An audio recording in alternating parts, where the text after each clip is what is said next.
인생의 여정을 돌아보면 이제는 좀 쉬어도 되지 않을까 싶은 그런 순간이 있습니다. 수많은 싸움을 지나서 어느 정도의 안정과 성취를 맛볼 때 사람은 누구나 그런 긴장을 풀고 싶은 순간이 오는 것이죠. 그러나 신앙의 길에서는 그때가 가장 위험한 때이죠. 마치 마라톤 선수가 결승선을 앞두고 속도를 늦출 때 뒤에서 추월당하는 것처럼 우리도 영적인 긴장을 놓칠 때 사탄이 틈을 타게 되는 것입니다.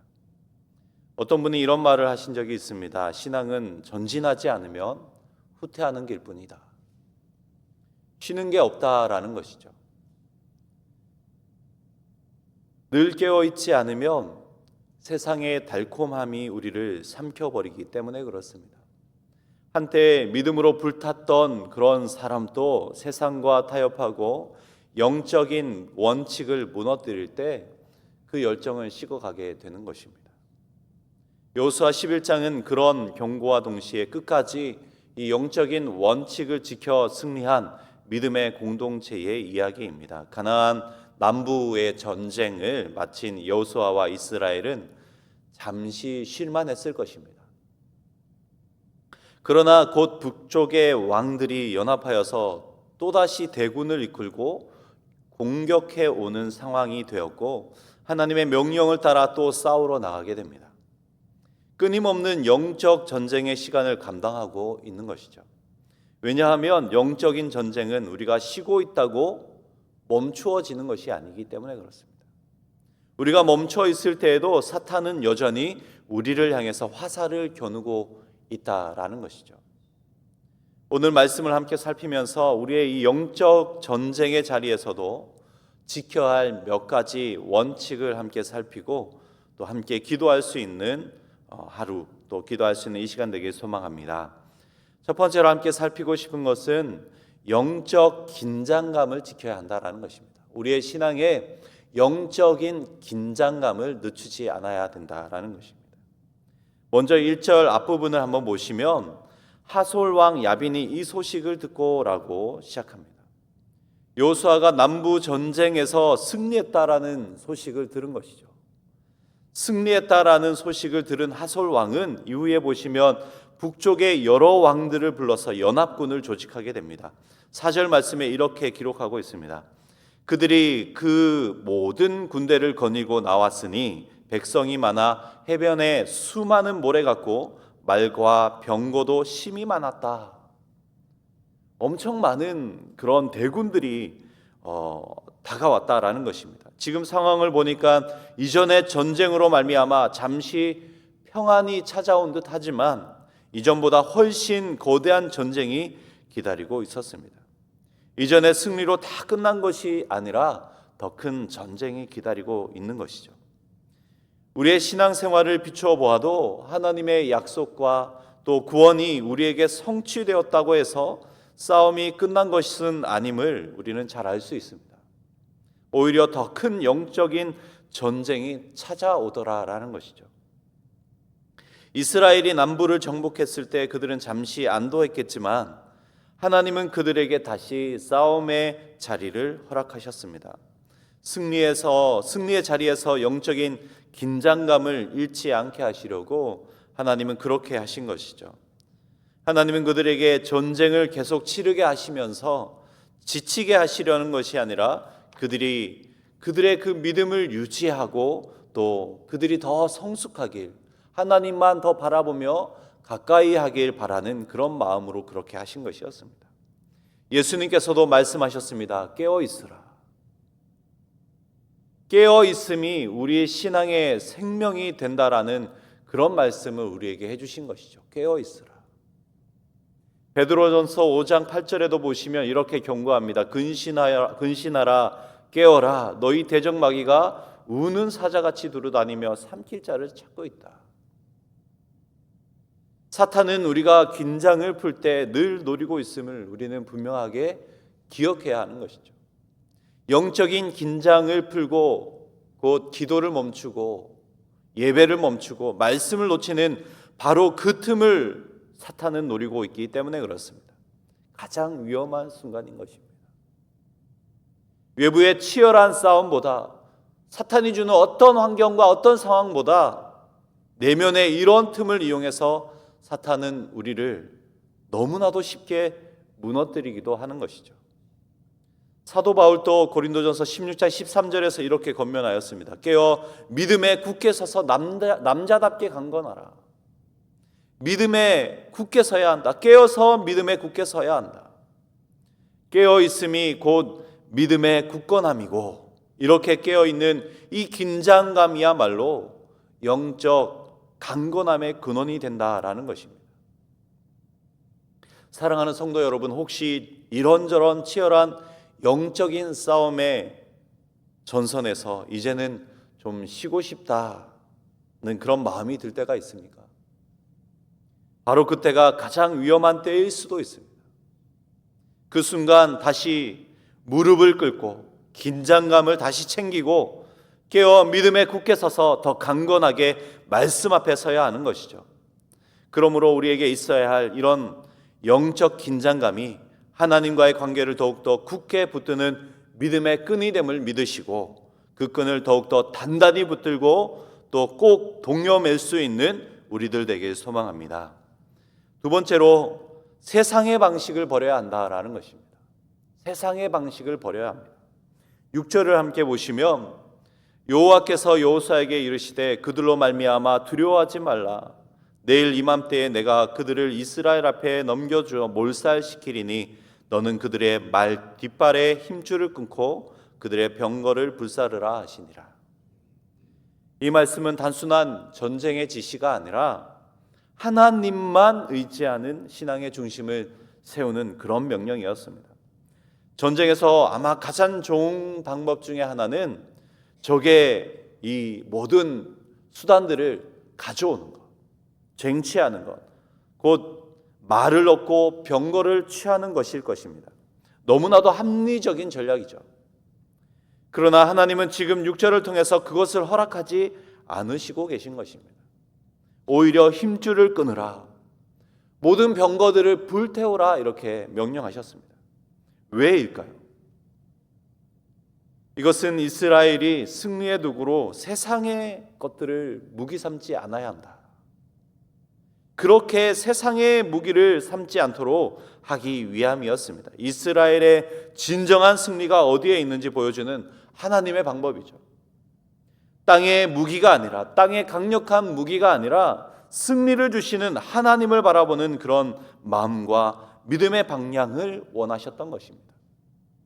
시편 20편 7절도 이렇게 기록하고 있습니다. 어떤 사람은 병거, 어떤 사람은 말을 의지하나 우리는 무엇을 자랑해야 한다고요?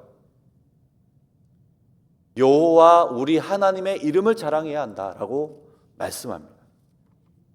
여호수아와 이스라엘의 승리는 바로 이러한 믿음 위에 세워지게 되었던 것이죠. 하나님은 이스라엘이 너무나도 강한 군대가 되었으면 좋겠다라고 생각하지 않으셨습니다. 그렇게 계획하시지 않으셨습니다. 하나님만을 전적으로 의지하여서 여호와의 이름을 자랑하는 그분의 정말 자랑스러운 백성이 되기를 원하셨던 것이죠. 그래서 여호수아는 인간적인 계산보다 그러한 하나님의 마음, 하나님의 말씀에 전적으로 순종했던 것입니다. 전쟁터 한가운데서 세상적인 그러한 논리들, 계산들을 다 내려놓는 일들은 결코 쉬운 선택이 아니었을 것입니다. 그러나 그가 믿음으로 순종했을 때에, 또 이스라엘이 그렇게 믿음으로 순종했을 때에 하나님이 그 순종 위에 역사하셨고, 하나님은 자기 힘을 내려놓는 그러한 이스라엘 백성과 여호수아를 통해서 그분의 놀라운 능력들을 자랑할 수 있도록 그렇게 그들에게 나타내시고 드러내셨던 것이죠. 더 분명히 말하자면 여호수아와 이스라엘이 병거를 불태웠을 때, 이 세상이 자랑하고 이 세상이 강력하게 생각했던 그 모든 것들을 불태우고 하나님을 의지했을 때에 세상의 무기를 그냥 버린 것이 아니라 너무나도 크고 강력한 믿음의 무기를 쟁취했던 그런 행동이었던 것입니다. 세상의 길에서 우리도 내가 가진 병거와 말을 붙잡고 싶을 때가 너무나도 많이 있을 것입니다. 세상에 자랑하는 것들이 더 강해 보일 때가 있을 것입니다. 그것이 우리의 지식일 수도 있고 재정일 수도 있고 사람의 도움일 수도 있습니다. 그러나 그러한 것들에 마음이 기울기 시작하고 또 하나님보다 다른 것을 더 의지하게 될 때, 그것이 너무나도 위대하게 보일 때, 그때가 바로 신앙의 위기가 찾아옴을 분명하게 기억할 수 있길 소망합니다. 그래서 하나님은 때로 우리가 의지하던 그 병거들을 태우시기도 하십니다. 그 병거들을 꺾으시기도 하시는 것이죠. 그러나 그것은 우리를 약하게 하시려는 것이 아니라 하나님만 바라보게 하시려는 그런 하나님의 손길이기에, 그러한 하나님의 마음을 깊이 바라보고 하나님의 방식으로 다시 되돌아갈 수 있는 우리들 되길 소망합니다. 그래서 사랑하는 성도 여러분, 이 새벽에 기도하실 때에 오늘 이 하루를 살아가면서 우리가 의지하고자 하던 병거를 불태우는 그런 결단이 있을 수 있도록 기도하시고, 또 세상의 방식이 아니라 하나님의 방식으로 승리하는 삶을 선택할 수 있도록 성령님 인도해 달라고 기도하시고, 그리하여서 여호와 하나님의 이름을 충만히 자랑하는 그분의 백성으로 살아가는 귀한 하루가 될 수 있도록, 그런 우리의 삶이 될 수 있도록 기도할 수 있는 우리들 되길 소망합니다. 마지막으로 함께 살피고 싶은 것은 성도는 역시 영적인 원칙을 지켜야 한다라는 것입니다. 성도는 역시 영적인 원칙을 지켜야 합니다. 전쟁의 마지막 단계에서 여호수아는 하솔 왕을 죽이고 성읍을 불살랐습니다. 그러나 모든 성읍을 불태운 것은 아니었습니다. 13절을 보시면 여호수아가 하솔만 불살랐고 그 산 위에 세운 성읍들은 이스라엘이 불사르지 아니하였다라고 기록하고 있습니다. 그리고 15절도 한번 보시기 바랍니다. 여호와께서 그의 종 모세에게 명령하신 것은 모세는 여호수아에게 명령하였고 여호수아는 그대로 행하여 여호와께서 모세에게 명하신 모든 것을 하나도 행하지 아니한 것이 없었다라고 말씀합니다. 이 구절은 여호수아서의 전체의 신앙의 핵심이 되기도 합니다. 하나님이 주신 이 전쟁의 핵심은 바로 순종이다라는 것이죠. 순종이다.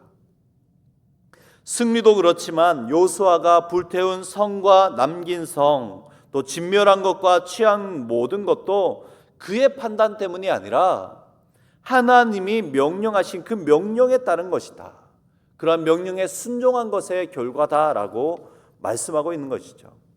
여호와께서 모세에게 명하신 것은 신명기 7장과 민수기 33장에서 확인할 수 있습니다. 정리하면 너는 그들을 진멸할지니라, 그리고 그 땅 거민을 다 몰아내고 우상도 다 멸하라 라는 것이었습니다. 하나님은 죄와 우상과 타협하지 말라고 명령하셨고 여호수아는 이러한 하나님의 말씀을 끝까지 붙들고 있었던 것이죠. 그런데 14절은 또 이렇게 기록하고 있습니다. 이 성읍들의 모든 재물과 가축은 이스라엘 자손들이 탈취하고 모든 사람은 칼날로 쳐서 멸하여 호흡 있는 자는 하나도 남기지 아니하였다. 사람은 진멸했는데 재물은 취했다라는 것입니다. 진멸하라. 그런데 14절에서는 재물과 가축은 탈취하였다. 이렇게 한 이유가 무엇일까요? 어떤 것은 진멸하고 어떤 것은 탈취한 이유가 무엇일까요? 그 이유도 하나님의 명령에 따른 것, 하나님이 이미 허락하신 명령이었기 때문에 그렇게 한 것이었습니다. 신명기 20장에 보시면 기업으로 주신 땅의 민족들의 성읍에서 호흡이 있는 자는 하나도 살리지 말라. 가축과 물건은 네가 취하되 여호와께서 내게 주신 탈취물로 삼으라라고 그렇게 명령하셨기 때문에 그렇습니다. 곧 하나님을 거역하였던 사람들은 심판의 대상이었고 재물은 하나님의 공급하신 은혜로 그들에게 주어진 것이었습니다. 이전 여리고에서는 온전히 바치라라는 그런 명령을 하신 적도 있었기 때문에 그 자리에서는 아무것도 취할 수가 없었지만 지금은 또 명령을 따라 취하면서 그때그때 하나님이 말씀하신 그 기준에 맞춰서 순종했던 것입니다. 이것이 바로 영적 원칙인 것이죠. 영적인 원칙이란 단순히 규칙을 세우고 지키는 것이 아니라 그 기준이 하나님의 말씀을 기준으로 삼는 바로 그러한 신앙의 태도를 일컫는 것입니다. 세상이 허락해도, 세상이 모든 것이 그렇다라고 해도 하나님이 멈추라고 하시면 멈추는 것. 모두가 괜찮다고 해도, 세상이 괜찮다고 해도 하나님이 아니라고 하면 돌아서는 것. 그것이 바로 성도의 원칙인 것이죠. 영적인 원칙인 것입니다. 여호수아는 이 원칙 안에서 한 걸음도 벗어나지 않고 있는 것이죠. 그래서 성경은 말씀을 따라 하나도 행하지 아니한 것이 없었다라고 기록하고 있는 것입니다. 오늘 우리 신앙생활에서도 마찬가지인 것입니다. 하나님이 멈추라고 하시면 또 가라고 하시면 가는 것. 그러한 말씀에 따른 그런 영적인 원칙을 지키며 사는 신앙의 모습을 우리는 갖추어야 하는 것이죠. 사랑하는 성도 여러분, 오늘도 하나님은 우리에게 영적으로 깨어 있으라 말씀하십니다. 세상의 방식을 버리라 말씀하고 계십니다. 그리고 말씀의 원칙을 붙들라라고 말씀하고 계십니다. 이 세 가지가 우리의 영적 승리를 지키는 가장 확실한 방패가 되고 검이 됨을 믿으시고 이 하루도 영적인 원칙을 지키며 그 기준 안에서, 그 말씀 안에서 순종하며 걸어가다가 주님 주시는 은혜의 복들을 누리는 귀한 날 되길 소망합니다. 함께 기도하시겠습니다.